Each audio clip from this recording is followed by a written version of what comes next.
referenced in this policy or this reg? Let me cross-reference on the bottom really quick. We do not have that referenced in the reg. So we can add that. Let's see.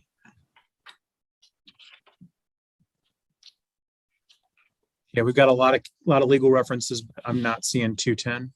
Okay. We might want to reference that. Yep, we can add that. Okay. Page 2 of this.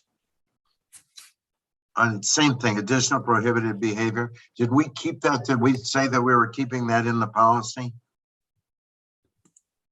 If so, we don't need it in the reg. Yes. Then we don't need that in the reg. And I don't believe we need the Boy Scouts Equal Access Act in the reg if it's already in the policy, or the school nutrition programs if it's already. I mean, these are all verbatim. I don't want the same verbatim in a policy that's in a reg. Unless everybody else does, then it just seems superfluous to put it in one or the other. Yeah, Dr. Macklin, was there was it duplicated in what you were cross-referencing with MSBA? Yeah, it was duplicated. It was duplicated in the cross-references, so that's why it's duplicated here for those pieces. But I think that there is some flexibility in what we see here. Yeah, I'm not saying they shouldn't be in, but they should be in one or the other. I'm not saying they should be in both. Was there a particular reason you found that we should possibly have the two, Dr. Macklin? Well, again, it was strictly, MSBA's recommendation and wanted to ensure that we were meeting those standards and applying to what the recommendation was for those key pieces. And so that is the reason why. So but again, there's flexibility. There's no language in this that perhaps is not already in the rag, that would either strengthen the rag or not. So the language is pretty much duplications of what's already in there. Word for word. Yeah. Okay. So yeah, I'm just saying, put it in one or the other. Pick one. But there's no reason to put it in both.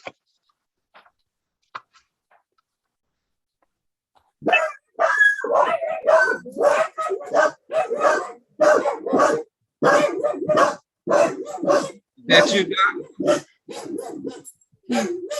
No, that's all I have on ACR. Sorry, my computer wouldn't do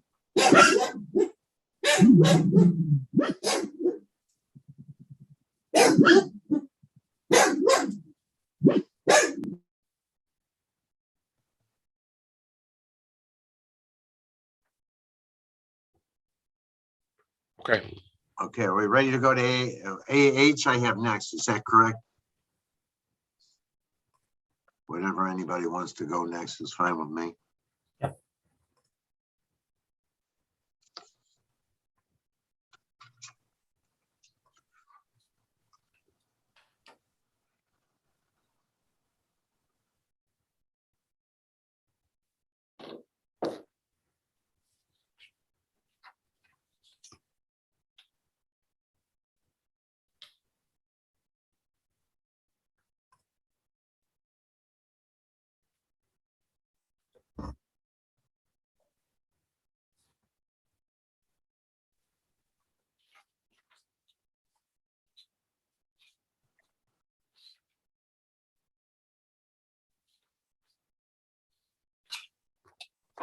So anything on AH?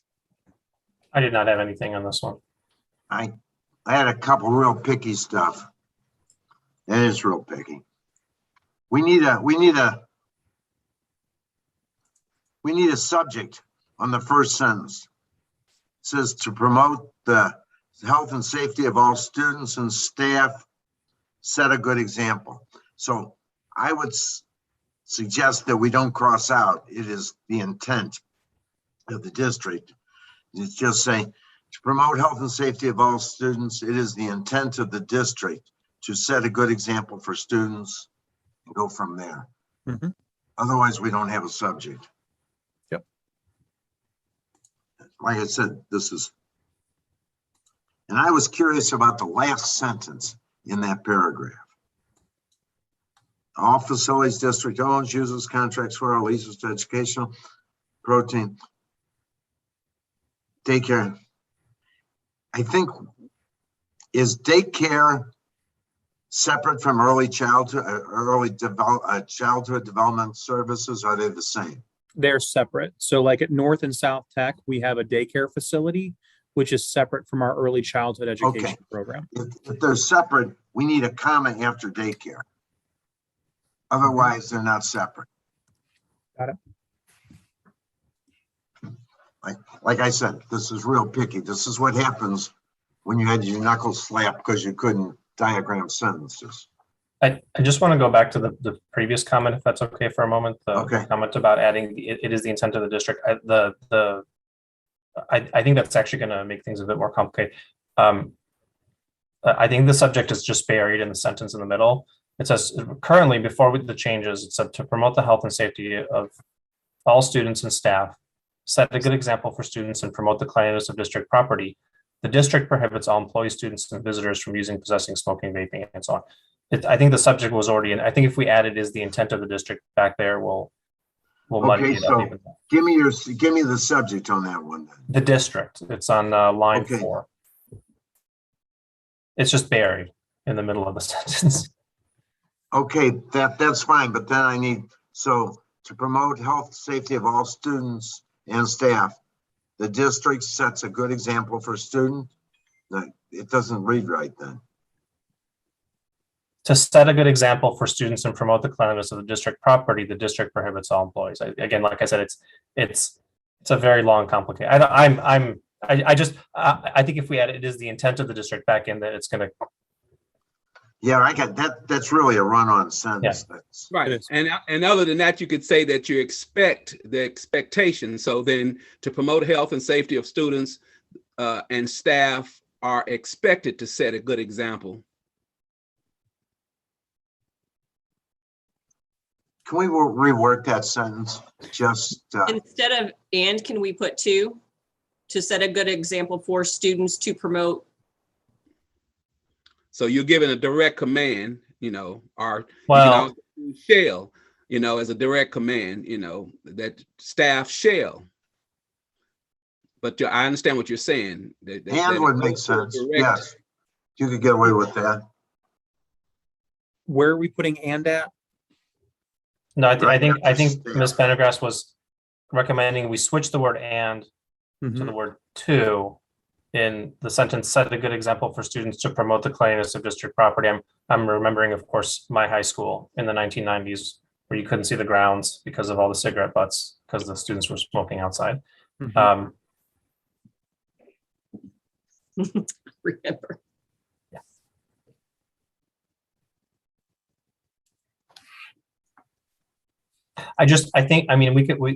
We could say to promote the health and safety of all students, the district prohibits all employees, students, and visitors from using, possessing, smoking, vaping, consuming, displaying, promoting, or selling any tobacco products, imitation tobacco products, vaping products, or tobacco-related devices in all district facilities, on district transportation, on all district grounds at all times.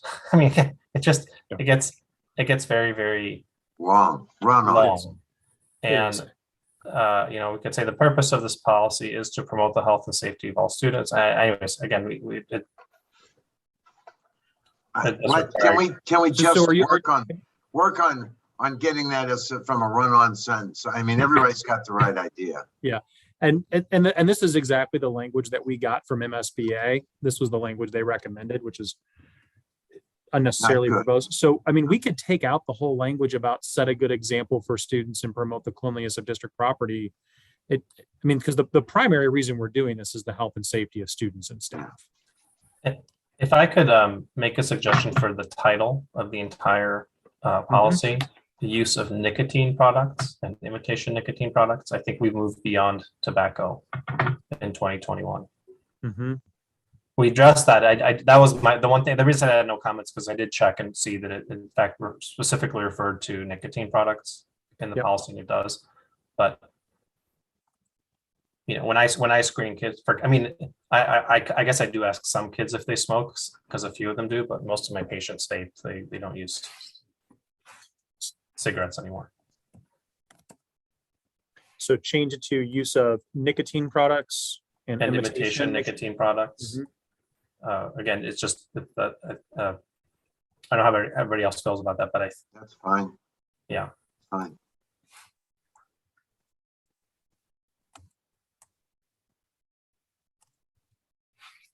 Mr. Ender, I do like that the policy has been updated to include smoking and vaping. I think that that's a key piece there, especially as we talk about as relates to students. And so I do like that piece there. Okay. So if we're making that change up at the top, do we then need to change down in the definitions where we have imitation tobacco product, smoking and vaping is fine. We do have tobacco product defined. Are you comfortable with us leaving those definitions, knowing that most of those other nicotine products are going to go under vapor product or smoking vaping? Maybe change tobacco/nicotine product, because I think the definition is correct. This is paragraph. This is under definitions. This is the third paragraph. Might say tobacco/nicotine product, because again the definition is sufficient.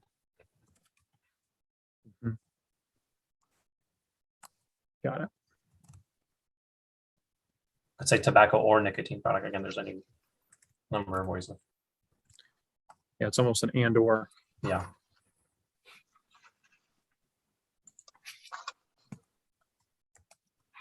Got it. And I did run this policy by a group of senior health students at North Tech just to get some student perspective on it. And Dr. Asner, kind of what you're getting at is also what they were getting at. They asked, does anybody really smoke cigarettes anymore? Was the question. When you're talking to teenagers now, if you're talking about smoking, they're referring to marijuana. They do not smoke cigarettes, they vape. And look, if the question, do you smoke, means do you smoke weed? And you know that there's also a hemp now that can be smoked, and you get a legal document with it in case you're stopped to let them know that it's not illegal, even though it produces the same kind of high as marijuana. And then the other day too, there was a report just yesterday that I happened to see that one of the things that have increased based up on Corona and the kinds of scenarios we're going through is smoking, as well as alcohol has been reported now to have had a substantial jump in its use. Yeah. Just FYI.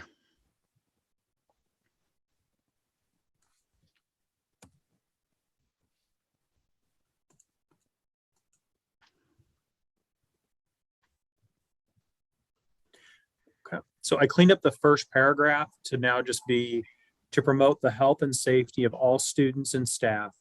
The district prohibits all employees, students, and visitors from using, possessing, smoking, vaping, consuming, displaying, promoting, or selling any tobacco products, imitation tobacco products, vaping products, or tobacco-related devices in all district facilities, on district transportation, on district grounds at all times, and at any district-sponsored event or activity while off campus. Sounds good. Is that Yeah. better? Yep.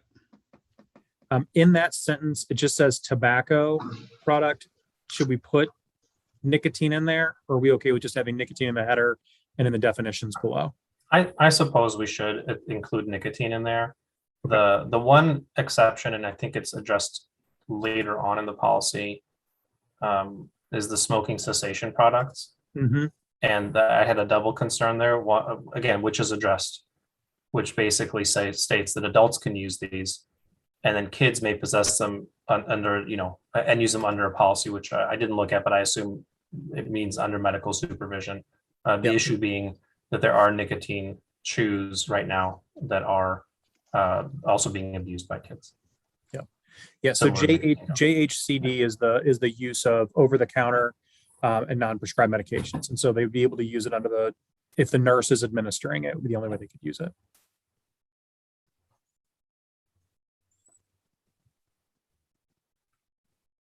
All right, so we're okay with this. Let's go to the next. Mhm.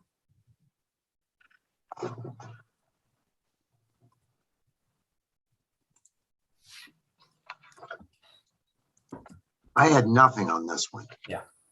Nothing on this one either. All right.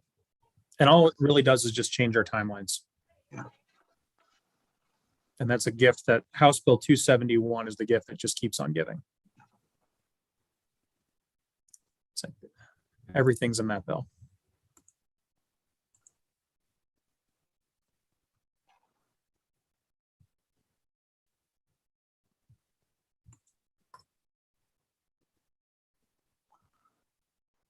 I had a question on this one. And if a board member misses 3 consecutive meetings, okay? We say that means he vacated the position. Is vacating a position a legal term? Does that mean he resigned? I think, Dr. Cuneo, the way I read that, I think that if you miss 3 consecutive meetings, the board can have a vote and eliminate that board member from office. Okay, that's what I was wondering. Do we need, Because the board would still have to have a vote. yeah, I mean, don't we need to have, don't we need to say what happens if the individual vacates his position? That's So- in the second paragraph. Yeah. So And what constitutes vacate in that situation? Would it be missing meetings without having notification that there was something that caused the meeting to be met, and the board then, agrees to that? So is it, are we going to? No. So- The so- board can always excuse. Yes. That's why we make a big deal. If somebody's sick, we say so-and-so, let's have a vote. But I was wondering, if you vacate a position, is that like voluntary resigning? Is there a legal part of Yes. that? I mean, yeah, so that's what the does reference board at the do next? yeah. So the reference down there at the bottom, 162.303. So if you go to Missouri Revised Statute under number 2, Okay. what it explicitly states is any member of a school board or including urban districts, failing to attend the meetings of the board for 3 consecutive regular meetings, unless excused by the board for reasons satisfactory to the board, so if they were excused, Okay. shall be deemed to have vacated the seat, and the secretary of the board shall certify that fact to the board, and then the board shall fill that vacancy according to board process and procedure. Can we So- have that included in the policy? Because right now it just kind of yeah, leaves it open. we can pull over that exact language if you would Yeah, I prefer. think that would be good because Yeah. I was trying to figure out, okay, it's vacated, now what? Well, And and the it law does- actually specifies what you have to do. It does cross-reference policy BBE. And my only thought is, if we now have separate language here about what we do if there's a vacancy, does that mean we have to change language in 2 policies instead of 1 if we ever want to make a change? Yeah, and BBE is for if a board member resigns, is what BBE gets at. Yeah, Or if we don't, I wanted specific language if an individual did miss. I've never been, as long as I've been on the board, nobody's missed 3 in a row. But I just wanted to know, it would be nice to know legally, what is the exact procedure? yeah. So what is covered by BBD would be different than what's covered under BBE. All right, so I can pull over the language directly from revised statute if that's better, and we can replace that. It would really just be that first sentence would be cleaned up a little bit. Yeah, but can we, I say the regular meetings and all that, we keep all that the same, Mhm. yeah. But I just wanted to know what happens if they do miss. Yeah, and are you comfortable with that language around regular meetings? That's Wendy, Michael, and I kind of went back and forth on that. We were just trying to clarify for those situations where we have a tax rate hearing and a business meeting and an exec session all on the same night. And in theory, you could say, well, if they missed that one night, It's 3. you're potentially out. Yeah, I agree. I think all that's fine. The only thing that I just wanted to see procedures if it happened, or what our policy was if it did happen. And I Yes. guess I should also clarify, and I think this might be addressed if with the change in language coming out of the statute. The way it states it right here is the board doesn't take any, if the board takes no action, then that person will have been deemed to have vacated the position of the board. In other words, that's the one thing we have to be careful about, is that if we don't, perhaps we should make it more of an, and I think that's what the statute is going to do. The statute says the board needs to vote on it first before the person vacates. What the statute just says is that the board secretary is going to inform the board that there have been 3 consecutive acts. So yeah, unless unexcused by the board for reasons satisfactory to the board, shall be deemed to have vacated the seat, and the secretary of the board shall certify that fact to the board, but it doesn't say certify a vote. So just certify that this person did in fact miss 3 consecutive meetings, and then the vacancy shall be filled as other vacancies occurring in the board. My personal opinion is, you know, when we have a board member resign, I still have to like present that to the board, and I put that on the agenda, and then the board will vote to approve that in open session. I still think we should follow those same like processes. What do you think? I think that's a good idea. So we might change the wording to something like, if a member of the Board of Education fails to attend 3 consecutive regular meetings of the board, Mm-hmm. then The board may choose. the board may, yeah, we'd have to change I don't that. Because think the the board challenge can is, though, choose if we it go that down way. that road, we no longer match what Missouri statute is. No, we got to match the statute. We can Yeah. be stricter than statute, but we can't be Can't be looser than less. statute. No, I agree with that. So statute does not involve the board voting on anything. No, it just happens. Okay. I just wanted to have in our policy what happens next. Because then you would move over to BBE like you would any other vacancy. Yeah. I still think even if the board doesn't vote on it, that it would be good to at least put that on like an open meeting agenda, like a business meeting Mhm. agenda as an informational item. I did too. Okay. Keep people informed. Yeah.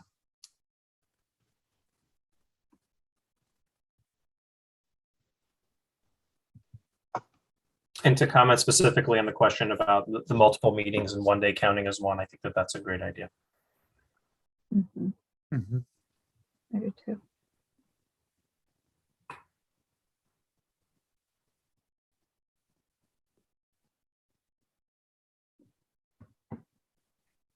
Any other questions on this?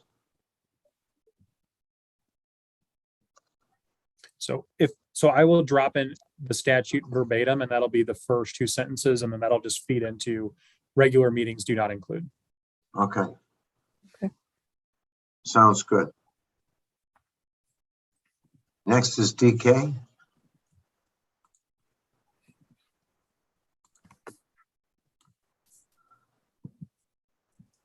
I had a question not on so much the power. Well, yeah, I do. I'm just curious. Second to last paragraph. In its discretion, the board may issue a prospective payment for the transactions would be harmed by delay until a board vote. Is there a limit on the amount on that? I'm sorry, can you repeat that question, Dr. Cuneo? Second to last paragraph. Mhm. The board may issue a prospective payment order for transactions where an important district interest would be harmed by delay until a board vote. Mhm. Yeah, what my question is,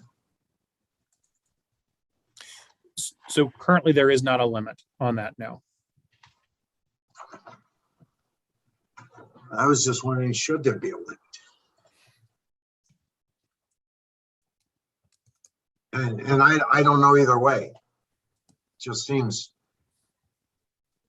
awkward to give them. And when you So say my one concern about putting a limit. Page 2, Mhm. are you speaking about second to last on page 2?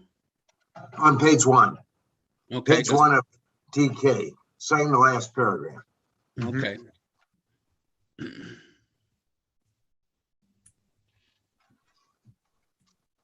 Are there any examples that we could have of when we might have used that that exception? Because the whole point of unexpected situations is that you don't really know what to expect, and so putting a limit on spending might be problematic.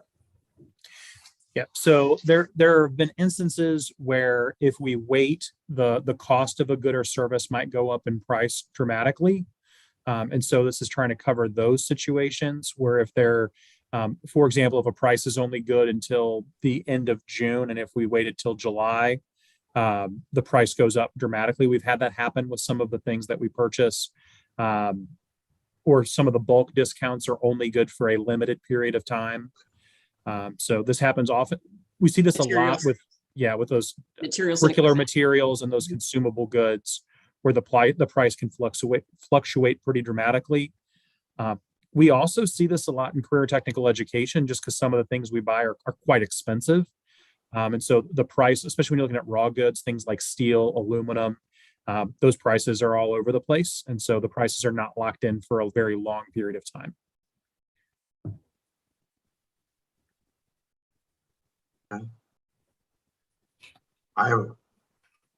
You've answered my question. Yeah, rarely are those huge expenses, but it does open the door to potentially a pretty big cost increase on some of those items. Okay. And I think that being the fact that we are going to experience going forward at this point, a greater inflationary period, then I believe that substantiates what you're saying in reference to the fact that items that we might have will increase in cost almost in some cases overnight. Right. Yeah. And that's the hardest part. I mean, our folks right now are trying to build a budget and guess what lumber prices are going to be a year from now. Correct. And Yeah. we're going to need a crystal ball to do that. Mhm. And so that's what this is. And almost everything that would fall under this is tied back to instruction. It's either instructional materials, instructional supplies, or equipment. So it's not operational needs for the district. This is really for curricular needs for the district.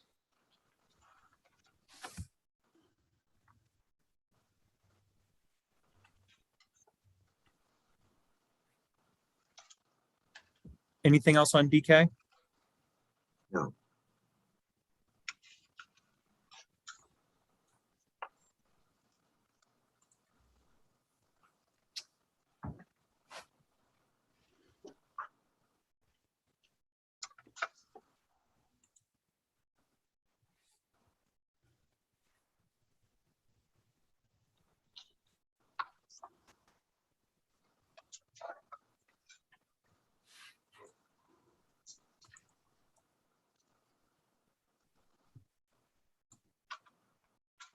All right. Questions on the policy for programs for homeless students? Was a large part of the initiative here to change the wording from children and youths to students? Dr. Macklin, you're on mute. So yes, a big piece really of the overall changes was really changing that language from homeless children to youth, and most likely to homeless and to homeless students. So I'm sorry, from youth, children and youth to students. You got it. Yeah. Oh, okay. So in that case, I was going to suggest it looks like the term children and youth is still present, throughout. Okay. Like, for example, paragraph 1, 2, 3, number 1 starts children and youth to, and so on. So is that a situation where we want to change those words from children and youth to students? Yeah, it can be changed. And I mean, if that's the purpose. Also, what's the difference between a child and a youth? It's a serious question. I mean, I know it's going to be sound funny, but it's actually I'm genuinely curious. You got me. I guess it would be called puberty. You think youth means a teenager? I don't know. Yeah, I would think youth is more of a teenager than children, and I would think that if the just first thoughts that come to mind would be puberty. It's also trying to get at the students that we serve. We serve students all the way up to age 21. And so those students who are over the age of 18 legally would be considered an adult. We would still consider them to be a youth, but you wouldn't consider them to be a child. In the eyes of the law, they're an adult. Okay. I have why are we putting an address and a phone number and a email in a policy? at the bottom of page 1. I mean, we put it in the reg. I understand that. I just didn't think that should be in a policy. Okay, so that contact information moved to the reg. Yeah, Actually, it's already in the it reg. Yeah, actually is in the reg. in the reg already, right? It is already. Okay, so just delete it from the policy. Yeah, delete it from the policy. Mhm. Okay.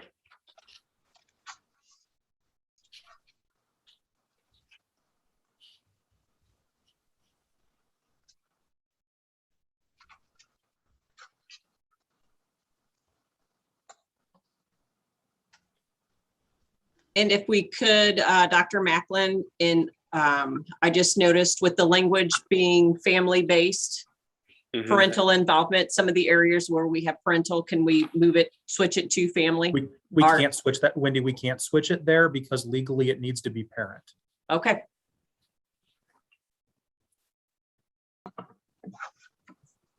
There are several areas where it's got to be the parent who's providing that. It can't be a non-custodial family member. I only say that because I thought the exact same thing when I read it the first time, if we should switch it to family. And then with the cross-reference to statute, we can't. okay.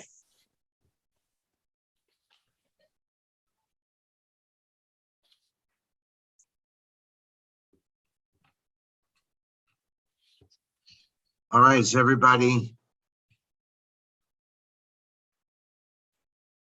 Any other changes anyone wants to make or recommend?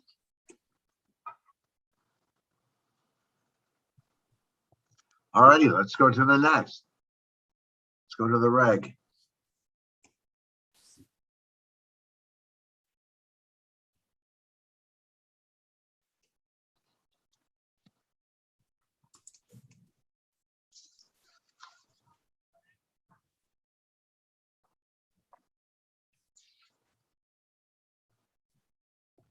I had nothing in this. I don't see anything either. Again, I'm still confused about, are we trying to change it from children and youth to the word students or vice versa? Because here, you know, for example, in the second paragraph, unaccompanied student was changed to unaccompanied youth. And Yeah, and as when I went through, I went to change from children and youth to homeless student, and so I will clean that up.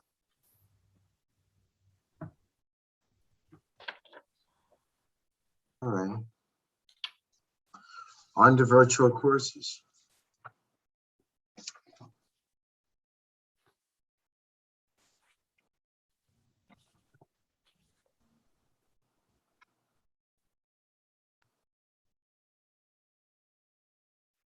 I was just, how many people do we have that do virtual courses through these programs? We do not, we have them transfer back to their home districts. Okay, Kevin, I do believe there's been a handful of students maybe in our technical schools that have either had this opportunity, or once they realize that it's very difficult to attend, if at all, MOCAP and our technical schools choose not to go that route because they want to stay in our technical schools. And that's correct. To my knowledge, we've only had one student that has left North and South Tech to choose MOCAP instead. When a lot of districts were saying at the start of the year, they weren't going to offer their own internal virtual option, and the virtual option was going to be MOCAP. When students realized that this didn't fit with their ability to come to North and South Tech, they chose just to stay at their home high school like normal, so that they could continue to access our programming. And MOCAP is one of those things where when you initially hear about it, it sounds really appealing to students and families, but then as they dig deeper into the details and the nuances of it, it becomes less and less appealing of, is this really going to meet the needs of my student? Right.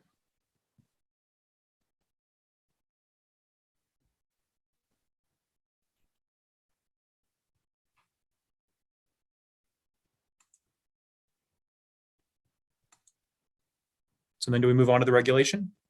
please.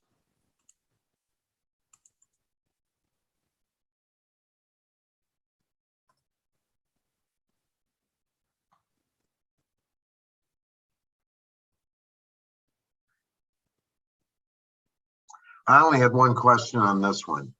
And it's on number 8, if a student receives special education services, the student's IEP team may determine, or is it shall determine? I thought the IEP had full power.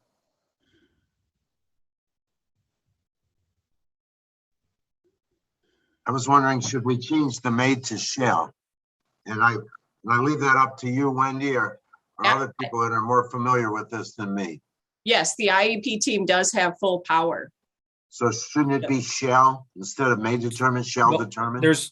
So in one case that I'm aware of, we did have a student who chose to refuse services so that they could access MOCAP.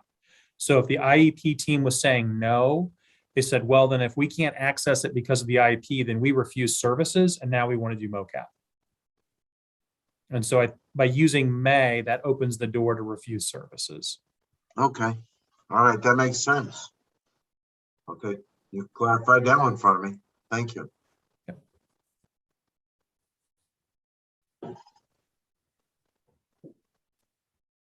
Yeah, and this whole thing is muddy just because we don't really own the MOCAP process. It's the partner district that owns the MOCAP process.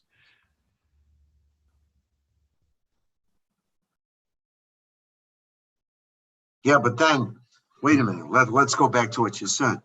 If a student receives special education services, student's IEP team, if you go shall determine whether a virtual course is appropriate, unless other, regardless of what the district said. If the person has an IEP and refuses services, he no longer has an IEP. That's true. So shall could be correct. Mm-hmm. Right. Isn't that, is my logic wrong? No, you're right. Yeah, because they would no longer have an IEP. Right. Mm-hmm. Either way is fine, but I just wanted to make sure that Yeah. that wasn't off based on that. Mhm. Okay. Other than that, I don't see anything.